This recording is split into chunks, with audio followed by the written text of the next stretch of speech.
Hello friends, मैं study 91 channel से नितिन गुप्ता आप सबका बहुत बहुत स्वागत करता हूं। दोस्तों बहुत बहुत स्वागत है आपका हमारे चैनल में। और आज दोस्तों हम लोग कुछ मोस्ट इंपॉर्टेंट टॉपिक को कवर करने जा रहे हैं और हमें ये देखना है कि आपको यहां पर कौन कौन से प्रश्न नहीं आते। तो प्लीज़ इस सीरीज को पूरा देखिएगा और अगर अच्छा लगता है तो प्लीज़ शेयर जरूर से करिएगा, ठीक है। और हाँ, एक चीज़ और, इस सीरीज का जो PDF होगा वो मैं अपने वेबसाइट पर अवेलेबल करा दिया हूँ, तो वहाँ जा करके आप इस PDF को डाउनलोड भी कर सकते हैं। हमारी वेबसाइट का नाम है study91.org। यहाँ पर और अन्य विषयों की भी PDF अवेलेबल हैं, ठीक है। तो आइए स्टार्ट करते हैं। अच्छा, याद रखिए जो लोग हमारे चैनल को सब्सक्राइब नहीं किए हैं जल्दी से सब्सक्राइब कर लें, साथ ही बेल आइकन जरूर प्रेस करें, क्योंकि तभी उनके पास नोटिफिकेशन जा पाएगा कि हम लोग कितना वीडियोस अपलोड करते हैं, ठीक है। आपके सामने जो पहला प्रश्न है वो बिल्कुल देखिए, आज का जो हमारा तरीका है पढ़ाने का ये बिल्कुल डिफरेंट है, क्योंकि हम लोगों का पढ़ने का जो मेथड था पहले थोड़ा सा अलग था, लेकिन अभी थोड़ा सा डिफरेंट मेथड से हम लोग पढ़ने वाले हैं, ठीक है। तो यहाँ पे क्या होगा कि आपके पास 4 ऑप्शन नहीं दिए होंगे और आपको क्वेश्चन का डायरेक्ट उत्तर देना पड़ेगा। तो पहला प्रश्न देखिए यहाँ पर दे रहा है कि लोकपाल चयन समिति ने किसे देश का पहला लोकपाल नियुक्त किया है, ठीक है। और ये फिगर देख के आपको याद भी आ गया होगा कि पहले लोकपाल किसे नियुक्त किया गया है, PC घोष को नियुक्त किया गया है। क्या नाम है दोस्तों उनका? उनका नाम है PC घोष। देखिए ये सब बड़े इंपॉर्टेंट क्वेश्चन है जो आज बताए जा रहे हैं आपको, ठीक है। PC घोष का पूरा नाम है, P से होता है पिनाकी, C से होता है चंद्र, ठीक है। पिनाकी चंद्र घोष, याद रखिए। ये पहले भी सुप्रीम कोर्ट के जज भी रह चुके हैं, इसके अलावा आंध्र प्रदेश के हाई कोर्ट में चीफ जस्टिस के पद पर भी रह चुके हैं। और यहाँ जो बात हो रही लोकपाल की, तो याद रखिए लोकपाल चयन समिति के द्वारा इनको चुना गया है और इस चयन समिति में कुल 5 मेंबर थे, ठीक है। और उसमें एक चीज़ और आपको याद रखना है कि किसने इसमें अपनी भूमिका नहीं निभाई थी। तो याद रखिएगा लोकसभा का विपक्ष का नेता होता है, लेकिन अभी जो हमारी सरकार है इसमें कोई भी विपक्ष का नेता नहीं है, इसलिए यहाँ पर वो भूमिका नहीं निभाया है, ठीक है। और इसके अलावा इसके अलग से वीडियो मैं बना दूंगा लोकपाल के ऊपर, तो उसको आप लोग देख लीजिएगा, एग्जाम ट्रेंड पे बना हुआ आप वहाँ देख सकते हैं।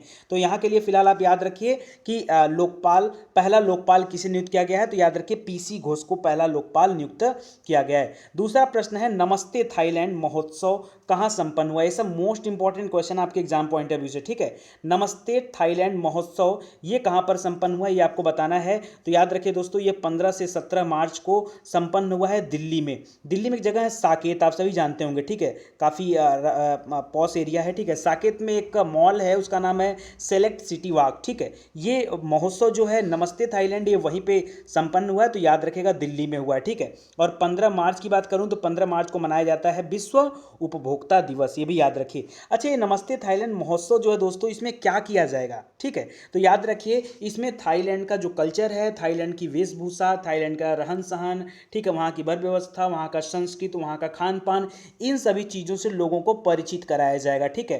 तो याद रखिएगा दिल्ली में संपन्न कराया गया और आपके लिए इंपॉर्टेंट क्वेश्चन ये बनता है। अगला है किन 2 स्थानों पर राष्ट्रीय डिजाइन संस्थान का उद्घाटन किया गया। देखिए राष्ट्रीय डिजाइन संस्थान का उद्घाटन कहाँ पे किया गया ये आपको बताना है। तो पहले मैं आपको बता दूं दोस्तों, राष्ट्रीय डिजाइन संस्थान पहले भी भारत में रह चुका है, बन चुका है, ठीक है। अहमदाबाद में, कहाँ पर?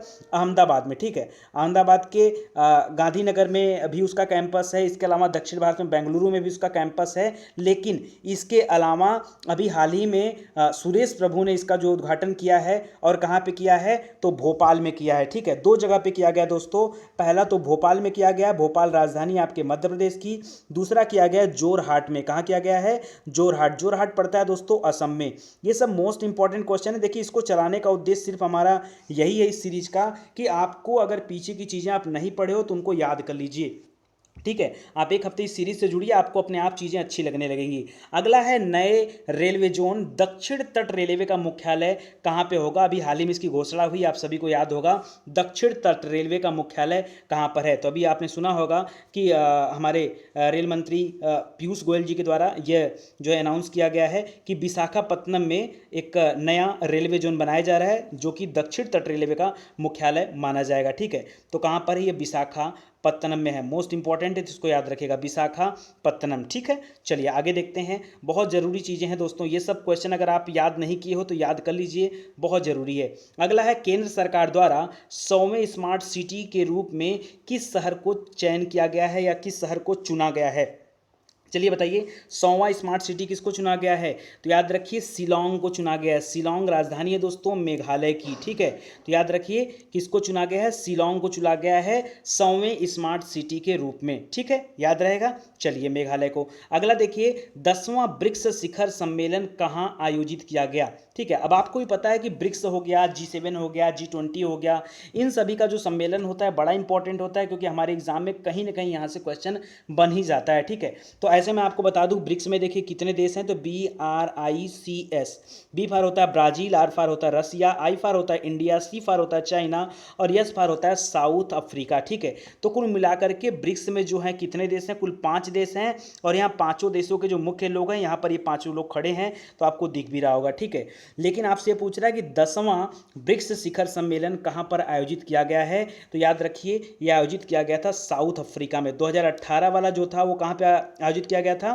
साउथ अफ्रीका यानी दक्षिण अफ्रीका में आयोजित किया गया था। दक्षिण अफ्रीका में कहाँ पर? क्योंकि दक्षिण अफ्रीका तो एक देश का नाम है, उस देश में पर्टिकुलर किसी जगह पे हुआ होगा ना, तो एग्जाम में आपसे वो भी पूछ देता है। तो याद रखिएगा जोहान्सबर्ग में। कहाँ पे हुआ था? जोहान्सबर्ग में 10वें ब्रिक्स शिखर सम्मेलन का आयोजन किया गया। कोई दिक्कत आपको? याद रखेंगे ना? चलिए याद रखेगा। अच्छा, अगर आपसे पूछ दे कि 2019 वाला है, देखिए 2018 में था ये 10वां वाला, ठीक है। अभी 2019 में अगला ब्रिक्स शिखर सम्मेलन होने वाला है और यस के बाद आप फिर से पीछे आइए तो इधर ब्राजील आ जाता है, ठीक है। तो याद रखेगा आखिरी वाला साउथ अफ्रीका में हुआ था और इसके बाद 2019 वाला कहाँ होगा? तो आपका होगा ब्राजील में होगा। याद रहेगा ना दोस्तों? प्लीज चलिए दोस्तों याद रखेगा। अच्छा, पढ़ने के बाद एक बार कमेंट करके जरूर बताइएगा कि ये सीरीज आपको लगी कैसी, ठीक है। क्योंकि अभी नई नई सीरीज है, हो सकता है आपको पसंद ना आए लेकिन आगे आपको बड़ा फायदा देगा, ठीक है। अगला देखिए कह रहा सितंबर 2019 में, ठीक है, सितंबर 2019 में जलवायु शिखर सम्मेलन कहाँ पर आयोजित किया जाएगा, ठीक है। चलिए इसका बताइए। तो एक्चुअली दोस्तों ये सितंबर 2019 यहाँ पे मुझे थोड़ा डाउट हो रहा है, ठीक है। याद रखिए जलवायु शिखर सम्मेलन जो है ये 2018 की बात हो रहा है, या 2019 नहीं होगा, ठीक है। सितंबर 2018 ये आयोजित हो चुका है पहले का, जैसा कि आप यहाँ पे देख रहे हैं कि 12 से 14 सितंबर 2018 को ग्लोबल क्लाइमेट एक्शन समिट हुआ था, जिसको जलवायु शिखर सम्मेलन कहा जाता है। और ये आपका हुआ था न्यूयॉर्क में। कहाँ पे हुआ था? न्यूयॉर्क। न्यूयॉर्क कहाँ पड़ता है? अमेरिका में पड़ता है। तो याद रखिएगा जलवायु शिखर सम्मेलन, ठीक है, ये कहाँ पे हुआ था? न्यूयॉर्क में हुआ था, ठीक है। अभी देखिए जो भी आपका एग्जाम होगा ना, वहाँ से आपका लास्ट 6 मंथ का क्वेश्चन तो आना ही आना है, इसलिए मैं ये देख कर लेके चला हूँ कि कौन कौन से प्रश्न आपके लिए इंपॉर्टेंट बन सकते हैं। देखिए पूरा करंट पढ़ना, आप अगर आप नहीं पढ़े हो तो उसमें से कुछ चीज़ें तो आपको याद ही होनी चाहिए जो यहाँ पर पूछा जा रहा है। आगे देखिए G7 राष्ट्रों का 44वां शिखर सम्मेलन कहाँ पर संपन्न हुआ? किसका? देखिए G7 और G20 दो हैं, तो यहाँ पे मैं पहले ही बांट दे रहा हूँ G7 और G20 दोनों को जरा आप ध्यान से देखिएगा।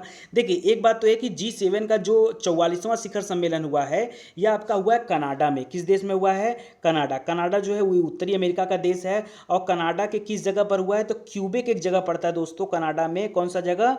क्यूबेक। याद रखिएगा कनाडा के क्यूबेक में G7, ठीक है, G7 राष्ट्रों का 44वां शिखर सम्मेलन हुआ है। G7 मतलब क्या होता है? इसमें कुल 7 देश हैं। कौन कौन से?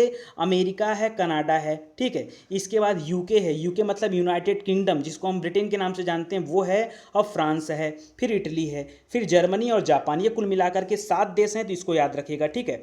तो ये आप यहाँ पे याद रखिएगा कि ये वाला 2018 का जो हुआ है ये कनाडा के क्यूबेक में हुआ है। अच्छा, ये आपसे पूछ सकता है कि अगला कहाँ पे होगा। देखिए क्या होता है ना कि हमारे एग्जाम में दोनों चीज़ें आ सकती हैं कि इस बार जो हुआ है वो कहाँ पर हुआ है और अगला जो होने वाला, जैसे 44वां जो है चलो वो कनाडा में हुआ, कनाडा के क्यूबेक में हुआ। 45वां कहाँ पे होने वाला है? तो याद रखिएगा दोस्तों 45वां होने वाला है फ्रांस में। याद रहेगा आपको 45वां कहाँ होने वाला है? फ्रांस में। जरा याद दिला दे रहा हूँ आपको कि ब्रिक्स जो था वो अगला कहाँ पर होने वाला है? ब्राज़ील में, ठीक है। और अगला G7 वाला कहाँ पे होने वाला है? फ्रांस में होने वाला है। इसी तरह से G20 तो अभी यहाँ पे पूछा नहीं, लेकिन मैं आपको बता दे रहा हूँ। G20 का जो समिट हुआ था 2018 में, ये हुआ था ब्यूनस आयर्स में, ठीक है। चलिए आगे क्वेश्चन आएगा तो ठीक है, अभी एक बार लिख देता हूँ ताकि आपको याद हो जाए। ब्यूनस आयर्स में G20 का 2018 में समिट हुआ था। ब्यूनस आयर्स जो है ये अर्जेंटीना में पड़ता है, ठीक है। और अगला कहाँ पे होगा? तो अगला होने वाला है जापान में। जापान में ओसाका एक जगह है दोस्तों, ओसाका में अगला G20 का समिट होने वाला है। तो चलो फिर से मैं याद दिला दे रहा हूँ आपको। ब्रिक्स वाला अगला कहाँ होने वाला है? आपका ब्राजील में होने वाला है। G7 अगला कहाँ होने वाला है? फ्रांस में होने वाला है। G20 कहाँ पर होने वाला है? तो जापान के ओसाका में होने वाला है। 2022 में जो G20 का होगा समिट वो भारत में होगा, तो इसको भी याद रखिएगा, ठीक है। तो बड़े इंपॉर्टेंट प्रश्न है, इन सभी चीज़ों को ध्यान दीजिएगा। चलिए अगला देखते हैं। आगे दोस्तों, किस देश में समुद्र पर निर्मित विश्व के सबसे लंबे पुल का शुभारंभ किया गया है? ठीक है, विश्व में कौन सा देश है जिसने दुनिया का सबसे लंबा पुल बना दिया, किस पर? समुद्र में बना दिया। ठीक है, वो कौन सा देश है? तो इस तरह के काम करता है कौन? आपका चीन करता है। देखिए चीन जो है ना देश, इस देश, अच्छा दो देशों का और नाम आपने सुना होगा। मकाऊ का नाम कभी सुना है? मकाऊ, मकाऊ का नाम सुना होगा। हांगकांग का नाम सुना है? ठीक है, सुना होगा। देखो मकाऊ और हांगकांग, अगर कुछ समय पहले की बात करूं तो मकाऊ और हांगकांग ये दोनों देशों का अपना अस्तित्व था। लेकिन अगर आज के समय की बात करूं तो चीन का इस पे पूरा कंट्रोल है। मकाऊ और हांगकांग पर पूरी तरह से कंट्रोल कौन करता है? चीन। जिस तरह से तिब्बत पर कंट्रोल किया हुआ है चीन, उसी तरह से चीन ने मकाऊ और हांगकांग को भी अपने कंट्रोल में किया हुआ है। और ये जो पुल बनाया है चीन ने, ये मकाऊ, हांगकांग और चीन, इन तीनों को आपस में जोड़ देता है, तो ये सबसे लंबा पुल बन जाता है। और इस पुल की लंबाई पता है कितनी है? 55 किलोमीटर लंबा ये पुल बनाया गया है। ठीक है, तो याद रखिएगा 55 किलोमीटर लंबा ये पुल चीन के द्वारा बनाया गया, दुनिया का सबसे बड़ा पुल है और ये बन के तैयार हो गया है। ठीक है, कब बन के तैयार हुआ? तो अक्टूबर 2018 में इसकी ओपनिंग हो चुकी है और ये स्टार्ट भी हो चुका है। अगला है विश्व बैंक द्वारा जारी ease of doing business index. अब देखिए इस तरह के इंडेक्स बनते रहते हैं और इंडेक्स में होता क्या है, कुछ नया नहीं होता है। यहाँ पे सिंपल सी चीज़ है, देखिए पूछ रहा है कि ईज ऑफ डूइंग बिजनेस, यानी कौन सा ऐसा देश है जहाँ पर बिजनेस करना बड़ा आसान है, और उस चीज़ को देख करके उनको रैंकिंग दिया जाता है। ठीक है, तो जब रैंकिंग दिया गया तो पता चला कि दुनिया में सबसे आसान बिजनेस करना किस देश में है? न्यूजीलैंड में है। और न्यूजीलैंड कहाँ पड़ता है दोस्तों? आप सभी को पता होगा, अगर आप ऑस्ट्रेलिया मैप में देखे होंगे तो ऑस्ट्रेलिया के ठीक नीचे देखेंगे तो आपको न्यूजीलैंड वहाँ मिल जाएगा। ठीक है, तो न्यूजीलैंड को मिला है नंबर 1 स्थान, पहला स्थान। अब भारत की जो रैंकिंग है वो है 77, 77। ठीक है, तो याद रखिएगा ईज ऑफ डूइंग बिजनेस में भारत की रैंकिंग कितनी है? 77 रैंकिंग है। अब बात ये आती है यार कि इसको याद कैसे किया जाए। ठीक है, सबसे बड़ी बात तो ऐसे याद रखो, सप्ताह में कितने दिन होते हैं? 7 दिन। सप्ताह में कितने दिन होते हैं? 7 दिन। ठीक है, तो याद रखिए सातों दिन अब काम करना आसान हो गया है, क्योंकि जब से मोदी सरकार बनी है तब से तमाम चीज़ों पर नियंत्रण हो चुका है। तो साथ साथ याद रखिएगा। ठीक है, ईज ऑफ डूइंग बिजनेस 77 आपको एग्जाम में नहीं भूलेगा और आप कर ले जाओगे यहाँ से क्वेश्चन। अगला देखिए, कुंभ 2019 का डिजिटल पार्टनर कौन सा बैंक है? अभी आपने देखा होगा कुंभ था, हालांकि इसका नाम कुंभ जरूर रखा गया, एक्चुअली में कुंभ नहीं था। क्यों? क्योंकि जो कुंभ है होता है वो हर 12 वर्ष की अवधि में लगता है, जबकि ये छठे वर्ष का था। तो ये एक तरह से अर्ध कुंभ था, लेकिन दुनिया के सामने प्रेजेंट किया गया कुंभ के नाम से, इसको बढ़ावा दिया गया, तो काफ़ी अच्छी चीज़ थी कुल मिला जुलाकर। तो यहाँ कह रहा है कि कुंभ 2019 का डिजिटल पार्टनर कौन सा बैंक बना? डिजिटल पार्टनर, ठीक है, ये आपको बताना है। और बताओ दोस्तों, कुंभ को कई सारे गिनीज अवार्ड भी इस बार मिले हैं। जैसे जैसे कुंभ में आपने देखा होगा कि बहुत अच्छी व्यवस्था थी, यहाँ पे स्वच्छता जो थी वो बहुत अच्छी थी, तो इसके लिए जो उसको गिनीज बुक ऑफ अवार्ड में शामिल किया गया है। भीड़ को प्रबंधन, मतलब इतने लोग आए और स्नान करके चले गए, थोड़ी सी भी चूक नहीं हुई प्रशासन की तरफ से, तो कुल मिला जुलाकर मैनेजमेंट बहुत बढ़िया था, इसके लिए भी उसको गिनीज बुक ऑफ अवार्ड्स में शामिल किया गया। ठीक है, तो इसको याद रखेगा। आगे कह रहा है कि कुंभ 2019 का जो डिजिटल पार्टनर है वो आपका कौन सा बैंक है? वो आपका पीएनबी है, पंजाब नेशनल बैंक इसका डिजिटल पार्टनर बैंक है।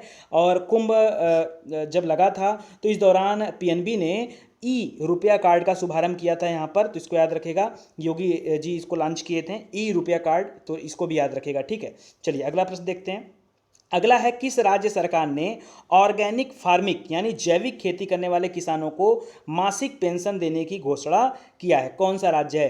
तो जैसा आपको पता होगा दोस्तों कि जैविक राज्य या जैविक खेती अपनाने वाला सबसे पहला राज्य कौन सा था? सिक्किम था, आपको पता होगा। और सिक्किम का मुख्यमंत्री कौन है? पवन चामलिंग। ठीक है, तो याद रखिएगा सिक्किम के मुख्यमंत्री ने अभी हाल ही में घोषणा किया है कि वहाँ पर जो लोग भी ऑर्गेनिक फार्मिंग करते हैं यानी जैविक खेती करते हैं, ऐसे किसानों को मासिक पेंशन यानी महीने की पेंशन दी जाएगी, ये घोषणा किया उन्होंने। ठीक है, तो याद रखिएगा यह घोषणा करने वाला राज्य कौन सा है? सिक्किम राज्य है। अच्छा एक चीज़ बताऊं दोस्तों, ये जो क्वेश्चन मैं आपको पढ़ा रहा हूँ ना, ये मैं पिछले लगभग 6 महीने के क्वेश्चन जो मोस्ट इंपॉर्टेंट टॉपिक है उसको पढ़ा रहा हूँ, और इसको आप लोग देखते चलिए, इससे आपका बड़ा फायदा होने वाला है। देखिए डेली करंट अफेयर्स पढ़ना तो काफ़ी अच्छी बात है, लेकिन करंट अफेयर में क्या होता है कि आप बहुत सारी चीज़ों को भूल जाते हो। ठीक है, और अगर आप रिवाइज करते रहोगे तो चीज़ें आपको याद रहेंगी। अगला देखिए, प्रधानमंत्री नरेंद्र मोदी ने इंडिया पोस्ट पेमेंट्स बैंक का शुभारंभ कब किया था? इस केवल आपको बताना है कि वो टाइमिंग क्या है, कब किया गया। तो याद रखिएगा 1 सितंबर को किया गया, और कब? 2018 में किया गया था इंडिया पोस्ट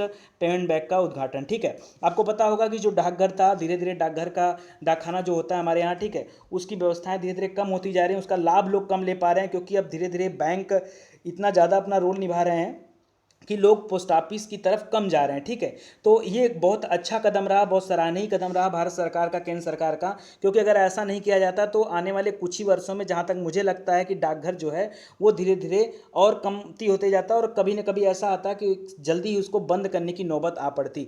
लेकिन जब से ये इंडिया पोस्ट पेमेंट बैंक खुल गया है तब से उसमें काफ़ी कुछ सुधार हो गया, क्योंकि अब उनके एटीएम भी लगने लगे हैं और वो डाकखाने के साथ साथ और भी काम करने लगे, एज अ बैंकिंग वो काम करना शुरू कर दिए हैं। तो काफ़ी अच्छा ये चीज़ रहा है। ठीक है, अच्छा, इसकी घोषणा कहाँ से हुई थी ये भी आपसे एग्जाम में पूछ सकता है।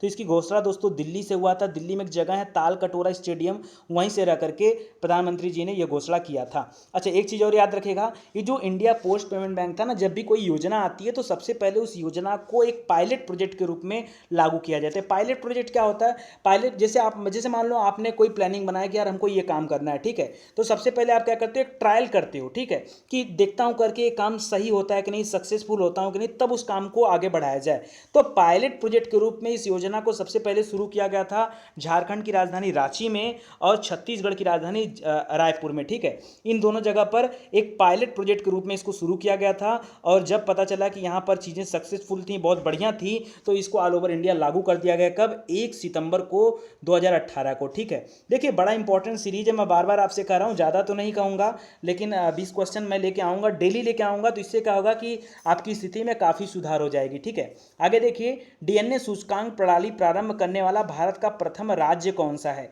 अच्छा, एक चीज़ आप बताओ कि इस तरह की सूचकांक प्रणाली लागू करने की जरूरत क्या पड़ी? देखो, रटने वाली कोई बात नहीं कि डीएनए सूचकांक प्रणाली किसने चालू किया। मैं आपको एक लाइन की बात बता दूं कि हाँ, ये काम किया आंध्र प्रदेश ने, लेकिन इतना सुनने से आपको फायदा क्या?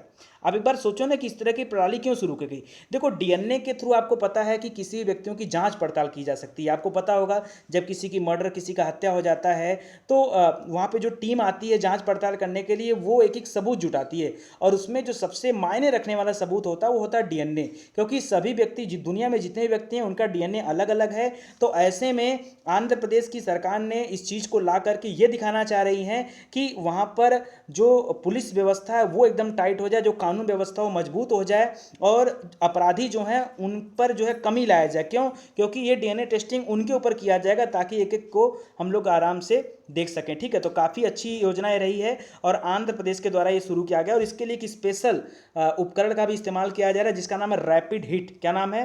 Rapid hit. तो ये भी याद रखिएगा, रैपिड हिट। ठीक है, अगर आज से सीरीज आप लोग ज्वाइन रखते हैं दोस्तों तो आगे आने वाले 1 महीने में आपको लगेगा कि काफ़ी अच्छा रिस्पांस रहा है करंट का और आप अच्छा कर पाओगे। ठीक है, क्योंकि यहाँ पर जो क्वेश्चन है अपने आप में बहुत ही स्टैंडर्ड क्वेश्चन ढूंढ कर मैं खुद अपना टाइम खर्च करके इन क्वेश्चन को कलेक्ट किया हूँ और आपको पढ़ा रहा हूँ। ठीक है, आगे देखिए, किस देश के वैज्ञानिकों द्वारा विश्व की पहली 3D प्रिंटेड मानव कार्निया का निर्माण किया गया है? अभी आपको पता होगा कि अगर किसी व्यक्ति को नेत्रदान करना, आपने सुना होगा नेत्रदान महादान। ठीक है, तो ये नेत्रदान महादान में क्या होता है? तो अगर किसी व्यक्ति को अपना नेत्रदान करना है तो ऐसा नहीं कि वो अपनी आंख को दान कर देता है। व्यक्ति की जब मृत्यु होती है ना, तो मृत्यु होने के 72 घंटे का एक समय होता है, क्राइटेरिया होता है, उसके अंदर अंदर व्यक्ति के आंखों की कार्निया को निकाल लिया जाता है। कार्निया जो कि मैं आपको पढ़ाया हूँ कि आंखों के ऊपर एक पतली परत होती है, ठीक है, जो कि पारदर्शी परत होती है और वही सबसे मुख्य परत होती है और उसका प्रयोग अगर दूसरे किसी अंधे व्यक्ति की आंखों में किया जाए या जिसकी आंखें खराब है तो उसको रोशनी मिल सकता है। तो ये काफ़ी अच्छी चीज़ है। तो यहाँ पे कह रहा है दोस्तों कि वैज्ञानिकों ने 3D प्रिंटेड कार्निया बना लिया, मतलब लैब में इस तरह के कार्निया को बना दिया, तो काफ़ी अच्छा काम किया है। ठीक है, बहुत बढ़िया काम, लेकिन इस तरह का काम किया किसने है? ठीक है, ये भी याद रखने वाली बात है। तो याद रखिए, यूके की बात कर रहा हूँ, यूनाइटेड किंगडम की बात कर रहा हूँ, ब्रिटेन की। ठीक है, ब्रिटेन की एक यूनिवर्सिटी है न्यू कैस्टल यूनिवर्सिटी। ठीक है, देखिए एक न्यू कैसल भी है, न्यू कैसल यूनिवर्सिटी नहीं, यहाँ पे मैं बोल रहा हूँ न्यू कैस्टल, याद रखिएगा। इस तरह का मिलता जुलता नाम एक और यूनिवर्सिटी का है। ठीक है, लेकिन यहाँ पर याद रखिएगा न्यू कैस्टल विश्वविद्यालय जो कि यूके में है। ठीक है, उसने यह काम किया है, 3D प्रिंटेड मानव कार्निया का निर्माण किया है, तो बहुत बढ़िया है। चलिए आगे देखते हैं। आगे कह रहा है, किस देश ने विश्व के पहले फ्लोटिंग नाभिकीय ऊर्जा संयंत्र का उद्घाटन किया है? फ्लोटिंग, फ्लोटिंग मतलब तैरने वाला, नाभिकीय ऊर्जा संयंत्र मतलब एक ऐसा नाभिकीय ऊर्जा संयंत्र जो कि पानी पर तैर रहा हो। ठीक है, ये काम किसने किया है? तो ये काम किया है रूस ने। ठीक है, याद रहेगा आपको, रूस ने किया है और इसका नाम क्या है? एकेडमिक लोमोनोसोवा। ठीक है, याद रखेगा। फिलहाल तो आपको यही याद रखना है कि किस देश ने किया है, तो रूस ने किया है। गलती से आप चीन मत कर देना हर जगह करते करते। ठीक है, तो यहाँ पे रूस हो जाएगा। आगे, भारत का पहला संगीत संग्रहालय ये कहाँ पर स्थापित किया गया, ये आपको बताना है। तो पहला संगीत संग्रहालय यह स्थापित किया गया तमिलनाडु में। अब देखो, ये भी अपने आप में इंपॉर्टेंट है। कह रहा है कि अभी तक क्या आपने कभी सुना कि म्यूजियम का भी एक अपना जो है एक ऐसा म्यूजियम हो जो संगीत का हो, संगीत का अपना म्यूजियम हो। आपने बहुत सारा म्यूजियम देखा होगा, एक्वेरियम देखा होगा, जहाँ पे अच्छी अच्छी मछलियाँ रखी होती हैं। ठीक है, पत्थर रखे होते हैं, पुरानी चीज़ें रखी होती हैं, पुराने अवशेष रखे होते हैं। लेकिन क्या आपने ऐसा कोई लाइब्रेरी देखा जहाँ पर क्या हो, संगीत से जुड़ी चीज़ों को दिखाया गया हो, वहाँ पे रखा गया हो? नहीं देखा होगा। ठीक है, और इस तरह का यह पहला लाइब्रेरी है जो कि बन रहा है तमिलनाडु में। तमिलनाडु क्योंकि स्टेट है, तो वहाँ के किसी जगह पे बन रहा होगा, तो उस जगह का नाम भी आपको याद रखना है, थिरुवैयारू। ठीक है, क्या नाम है? थिरुवैयारू। ठीक है, तो याद रखिएगा, इस जगह पर पहला संगीत संग्रहालय खोला गया, ओपन किया गया। ठीक है, आगे, भारत का सबसे बड़ा कैंसर अस्पताल, जिसको हम राष्ट्रीय कैंसर संस्थान कह रहे हैं, ये कहाँ पर खोला गया है, ये आपको बताना है। क्या मैं बोल रहा हूँ? भारत का सबसे बड़ा कैंसर अस्पताल। ऐसे तो आप टाटा को बोलते हैं, मुंबई में है टाटा कैंसर इंस्टीट्यूट। ठीक है, वो भारत का अभी तक का सबसे बड़ा कैंसर अस्पताल था, लेकिन अब उसके अलावा एक और कैंसर अस्पताल बनाया जा रहा है जिसको राष्ट्रीय कैंसर संस्थान का दर्जा दिया जा रहा है। और ये जो है, ये आपके हरियाणा में खोजा जा रहा है। ठीक है, हरियाणा में दोस्तों वैसे भी एक बहुत बड़ा चिकित्सा वहाँ पर है, उपलब्ध है, अस्पताल बना हुआ है जिसका नाम बहुत अच्छा है। देखो, मुझे ना नरेश त्रेहान वहाँ के जो हेड हैं, हाँ, मेदांता द मेडिसिटी। ठीक है, ये भी आपके हरियाणा में है, बहुत बड़े में है। और इसी हरियाणा में बताइए एक जगह है झज्जर। कहाँ पे?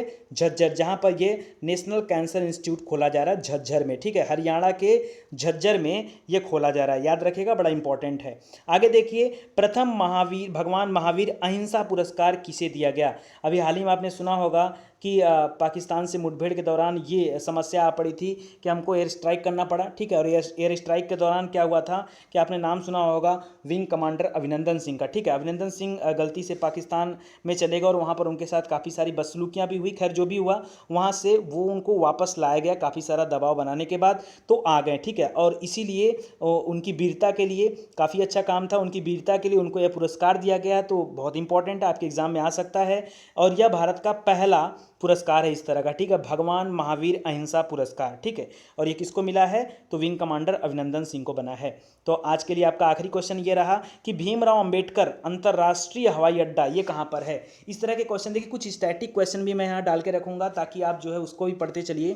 ठीक है, भीमराव अंबेडकर अंतर्राष्ट्रीय हवाई अड्डा कहाँ पर है? जल्दी से बताइए सोच के। ठीक है, मैं जानबूझ के इस तरह के प्रश्न लाया हूँ कि ज़्यादातर लोग गलत ही करेंगे। ठीक है, यहाँ पे याद रखेगा, नागपुर है। कहाँ पर है? नागपुर। अच्छा दोस्तों, कमेंट करके एक चीज़ और बताइएगा, यहाँ पे देखिए मैंने ऑप्शन नहीं रखा है। अगर आप चाहते हो कि मैं 4 ऑप्शन रखूँ तो आप बताना, तो मैं यहाँ पे ऑप्शन भी रख दूंगा ताकि आपको उससे क्या होगा कि आप उसमें से गेस कर सकते हो। वैसे मेरे हिसाब से तो ये यार कि गेस करने वाला काम ही खत्म कर दो, सीधे क्वेश्चन आया उसका उत्तर बताओ, गेस करने की ज़रूरत क्या है? हाँ, 4 ऑप्शन दूंगा, 3 गलत रहेगा, 1 सही रहेगा, कोई मतलब नहीं है। इससे अच्छा आप सही उत्तर देने का प्रयास करो ना, सीधे बोलो भीमराव अम्बेडकर अंतर्राष्ट्रीय हवाई अड्डा कहाँ पर है? नागपुर में। नागपुर कहाँ पड़ता है? महाराष्ट्र में। ठीक है, तो इस तरह से आपके अंदर कॉन्फिडेंस होना चाहिए, आप अच्छे से पढ़ते चलो। अगर ये सीरीज अच्छी लगेगी तो कमेंट करके आप सभी लोग बताइएगा। ठीक है, और आगे इस सीरीज में कंटिन्यू रखूंगा। और अच्छे खराब का निर्णय तब लिया जा सकता है जब आप 2-4 दिन उस पर काम करेंगे। ठीक है, हालांकि मैं भी मेहनत कर रहा हूं और आप भी इससे जुड़िए। 2-4-5 दिन देखिए कि सीरीज में किस तरह के क्वेश्चन आते हैं और आपको उसमें से कितना क्वेश्चन कर ले जाते हैं। ठीक है, तब तो समझ में आएगा कि नहीं, हाँ वाकई ये सीरीज अच्छी है और आपके काम लायक है। जो लोग पहली बार विजिट कर रहे हैं, पहली बार वीडियो देख रहे हैं, उनके लिए स्पेशल सूचना है कि आपको जितना भी विषय पढ़ना है, आप हमारे प्लेलिस्ट में आ जाओ, सभी विषयों को डिटेल से पढ़ाया गया, तो आप अपनी तैयारी अच्छे से कर सकते हो। और हाँ दोस्तों, किसी भी तरह का एडवर्टीजमेंट आता है तो हाथ जोड़कर निवेदन आप सभी से कि उसको पूरा देखा करिए, उसको स्किप मत किया करिए। क्या बोल रहा हूँ मैं? किसी भी तरह का अगर प्रचार आता है तो उसको स्किप मत करिए, उसको पूरा देखिए। और गलती से अगर स्किप कर दिए तो एक दूसरा वीडियो ओपन कर लीजिए जहाँ पे प्रचार आ रहा हो और उसको देख लीजिए, करना बड़ा आसान होता है। ठीक है, चलिए आप सभी का बहुत बहुत धन्यवाद। Thank you so much.